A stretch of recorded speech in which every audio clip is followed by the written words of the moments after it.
Good morning. Mensuration का आज हम लोग बहुत ही शानदार क्वेश्चन के साथ आए हैं। एक अच्छे कॉन्सेप्ट वाले क्वेश्चन पे बात कर रहे हैं जो हमेशा पूछा जाता है क्वेश्चन। तो देखिए कुछ क्वेश्चन पे बात करते हैं। जैसे ये क्वेश्चन है, इसमें क्या बोला है कि ए बी सी डी का स्क्वायर है, ए बी सी डी का स्क्वायर है जिसका साइड है 14 सेंटीमीटर और उसके अंदर 4 सेमी सर्कल लिया गया है, 4 सेमी सर्कल लिया गया है और चारों सेमी सर्कल बिंदु ओ पर मिल रहा है। और अगर ऐसा है तो पूछा जा रहा है इस शेडेड रीजन का एरिया निकालिए। जो शेडेड रीजन दिख रहा है ना आपको, उसका एरिया निकालने की बात कर रहा है। शेडेड रीजन की एरिया निकालने की बात कर रहा है। तो इस शेडेड रीजन का एरिया जो ड्राइव्ड फॉर्मूला है उस पर बात करते हैं कि एरिया ऑफ शेडेड रीजन जो होता है, इस तरह के केस में एरिया ऑफ शेडेड रीजन जो निकालेंगे वो होता है 4/7 of the side square. 4/7 of the side square. Side कितना है इसका, स्क्वायर का साइड है उसका स्क्वायर कर देंगे तो 4/7 14 इंटू 14, 7 से काट देंगे इसको 2 बार में, 4 इंटू 2 8 इंटू 14 112 सेंटीमीटर स्क्वायर। ऐसा ही और भी क्वेश्चन करते हैं हम लोग। जैसे एक और ये देखते हैं, ये भी बहुत ही शानदार क्वेश्चन आता है, हमेशा एग्जाम में पूछा जाता है ऐसा क्वेश्चन। क्वेश्चन क्या है अच्छे से समझे। पहले क्या बोला, a square is inscribed in a circle. एक सर्कल के अंदर एक स्क्वायर इंस्क्राइब्ड था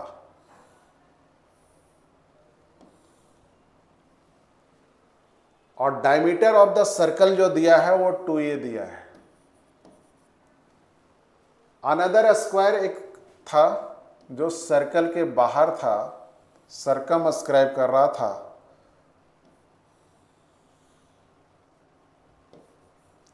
सर्कम अस्क्राइब कर रहा था। तो पूछा है कि the difference between area of the inner square and the outer square. Inner square और आउटर स्क्वायर का एरिया का डिफरेंस क्या होगा। इस तरह का अगर कोई क्वेश्चन आ जाए तो इस पर एक हम कॉन्सेप्ट बता रहे हैं, उसको समझने की कोशिश करें। अगर ऐसा कोई सिचुएशन का क्वेश्चन आ जाए जो बोल दे कि एक स्क्वायर था, उसके अंदर एक सर्कल था, उस सर्कल के अंदर अगेन एक स्क्वायर था, उस स्क्वायर के अंदर अगेन एक सर्कल था, उसके अंदर अगेन एक स्क्वायर था।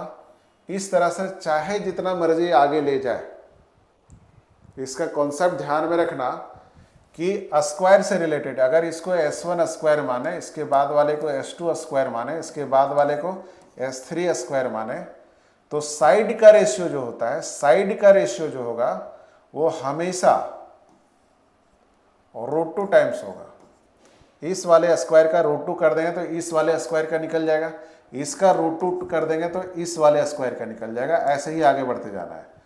और अगर एरिया के बारे में पूछे, ये किसके बारे में पूछा था, साइड के बारे में। अगर एरिया के बारे में पूछे, एरिया का रेशियो, तो एरिया का रेशियो ध्यान में रखें कि अगर हम इसको 2 टाइम्स कर दें, इसका अगर हम 2 टाइम्स करें, इस वाले स्क्वायर का 2 टाइम्स करें तो इसका एरिया आ जाएगा, और इसका 2 टाइम्स करें तो इसका एरिया आ जाएगा, इसका 2 टाइम्स करें तो इसका एरिया आ जाएगा। ठीक है, आसान कॉन्सेप्ट है। साइड हमेशा √2 टाइम्स, एरिया हमेशा 2 टाइम्स। यही कॉन्सेप्ट को लगा के यहाँ पे बनाते हैं कि अगर इसका स्क्वायर का एरिया निकालना है, इस छोटे वाले स्क्वायर का एरिया निकालना हो, तो इसका स्क्वायर का एरिया क्या होगा, इसका डायगोनल जो था वो √2 ये है, तो एरिया क्या हो जाएगा 1/2 डायगोनल का स्क्वायर, 2a का स्क्वायर, 2a का स्क्वायर 1/2, 2a का स्क्वायर 4a स्क्वायर, 2 से कैंसिल हो जाएगा तो 2 ऑफ a स्क्वायर। इस वाले स्क्वायर का एरिया कितना आ गया, इस वाले स्क्वायर का एरिया आ गया 2a स्क्वायर। और अभी हम लोग बताए थे कि एरिया का 2 टाइम्स कर देंगे तो उससे बड़ा वाला का आ जाएगा, उससे 2 टाइम्स कर दे तो उससे बड़ा वाला का आ जाएगा। तो अगर इसका एरिया आ गया था 2a स्क्वायर तो इसका 2 टाइम्स कर दें, इसका 2 टाइम्स कर दें, 2 टाइम्स ऑफ द एरिया तो आ जाएगा 4a स्क्वायर। तो इसका एरिया आ गया 2a स्क्वायर, इसका एरिया आ गया 4a स्क्वायर। इन दोनों का डिफरेंस आपसे पूछा था, तो इन दोनों का डिफरेंस 4a स्क्वायर और 2a स्क्वायर का डिफरेंस क्या हो जाएगा 2a square. So this is the answer. Next हम लोग और एक अच्छे क्वेश्चन पे काम करते हैं। देखिए ये भी बहुत ही शानदार क्वेश्चन है, हमेशा एग्जाम में आता है ऐसे क्वेश्चन। देखिए क्या question, A B C D का स्क्वायर था, इसके मिड पॉइंट को कनेक्ट करके एक और क्वाड्रिलेटरल बनाया गया। तो सबसे पहला चीज ये जान लें कि अगर ए बी सी डी एक स्क्वायर है, उसके मिड पॉइंट को कनेक्ट करके फिर से साइड क्वाड्रिलेटरल बनाया जाए तो ये क्वाड्रिलेटरल भी स्क्वायर होगा, और अगर इसके मिड पॉइंट को फिर कनेक्ट किया जाए तो ये भी एक स्क्वायर ही बनेगा। ठीक है। और देन पूछा है कि अगर area of the quadrilateral LMN वो कितना है 30, छोटा वाला का एरिया दे रखा है कितना 30 सेंटीमीटर स्क्वायर। तो आपसे एरिया ऑफ द ABCD पूछा जा रहा है, इसका एरिया क्या होगा। बहुत ही शानदार है। बेसिक मेथड से जाएंगे काफी समय लगेगा आपका, बेसिक मेथड से अभी नहीं जा रहे हैं, उसका भी डेरिवेशन किया जा सकता है, लेकिन अभी हम लोग सीधा कॉन्सेप्ट पर आ रहे हैं। कॉन्सेप्ट क्या है कि अगर ऐसा कोई क्वेश्चन आ जाए कि कोई एक स्क्वायर है, उसके मिड पॉइंट को कनेक्ट किया जाए तो अगेन ये स्क्वायर बनेगा, उसके मिड पॉइंट को कनेक्ट किया जाए तो अगेन ये स्क्वायर बनेगा, उसके मिड पॉइंट को कनेक्ट किया जाए तो अगेन ये स्क्वायर बनेगा, उसके मिड पॉइंट को कनेक्ट किया जाए तो अगेन ये स्क्वायर बनेगा। तो ऐसा चाहे जितना मर्जी वो बना ले, जितना स्क्वायर बना ले। एक छोटा सा कॉन्सेप्ट दे रहे हैं कि अगर हम लोग इसको S1 स्क्वायर माने, इसके बाद वाला को S2 स्क्वायर माने, इससे बड़ा जो है उसको S3 माने, इससे बड़ा वाले को S4 माने, इसी तरह जहां तक जाना हो चले जाए हम लोग।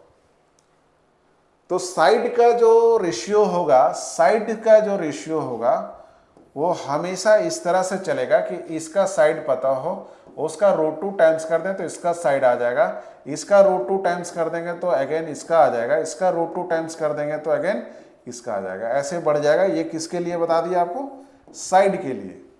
वैसे ही अगर एरिया के लिए चाहिए आपको तो एरिया का रेशियो क्या होता है, इसका अगर 2 टाइम्स कर देंगे, छोटा का 2 टाइम्स कर दें तो उससे बड़ा वाला का मिल जाएगा, उसका 2 टाइम्स कर दें तो उससे बड़ा वाला का मिल जाएगा, उसका अगर 2 टाइम्स कर दें तो उसके बड़ा वाला का वैल्यू मिल जाएगा। तो ये चीज सीधा चीज याद रखने का चीज मिल गया कि साइड अगर छोटे से बड़े की ओर जाएंगे तो √2 टाइम्स जाएंगे, और एरिया अगर छोटे से बड़े की ओर जाएंगे तो हमेशा 2 टाइम्स जाएंगे। अब इसी कॉन्सेप्ट को लगाकर इस पर हम लोग बनाते हैं। इसका एरिया दिया है 30, इसका डबल कर दें तो इसका एरिया आ जाएगा 60, इसका डबल कर दें तो इसका एरिया आ जाएगा 60, का डबल कर देंगे तो कितना हो जाएगा 120 सेंटीमीटर स्क्वायर। आसानी से बन गया। इस छोटे वाला का एरिया 30 था, उसका डबल किए तो इसका एरिया आ गया, इसका डबल किए तो इसका एरिया आ गया। सो आंसर आपका क्या होगा 120 सेंटीमीटर स्क्वायर। Thank you.